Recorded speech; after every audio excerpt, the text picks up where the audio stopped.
Anturium ko'paytirishning eng oson yo'li bu yonidan chiqqan bolachalarni ajratib olish. Faqat bularni ekkandan keyin biz albatta vaqtincha teplичка qilib qo'yishimiz kerak. Bu juda ham oson. Videoning oxirida men sizga hammasini tushuntirib ko'rsatib beraman. Eslataman, bu videoning davomi. Bundan oldingi videoda biz holati yomon anturiumni qutqarishga harakat qilamiz. Tuvagidan chiqazdik, ildizlarini tekshirdik. Xudo xolasa ildizlari yaxshi.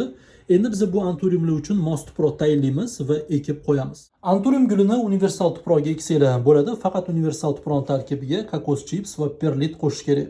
Misol uchun 4 kosa universal tuproqga 1 kosa kokos chips va yarim kosa perlit qo'shasizlar. Shunda anturium uchun juda ham zo'r mos tuproq chiqadi. Do'stlar, bu universal tuproqni men xonagullarimga 2-3 yildan beri ishlataman. Zo'r tuproq, hammaga maslahat beraman. Mana shu aktualligiga kirib universal tuproqni sotadigan joyga va bularni Telegram kanaliga o'tsanglar bo'ladi.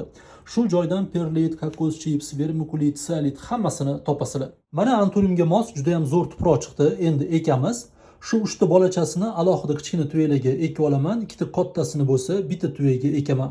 Keyin xudo xolasa o'zi ekgandan keyin bahorda ajratib olaman. Mana hamma anturiumlarni ekib qo'ydik, sug'ordik.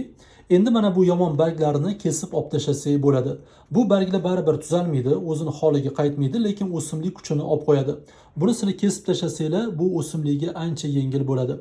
Detkalarni bo'lsa biz albatta yarim teplичка qilib qo'yamiz. Mana xunuk bo'lgan ortiqcha barglarni kesib olib tashladim. Bularni bo'lsa yarim teplичка qilib qo'ydim.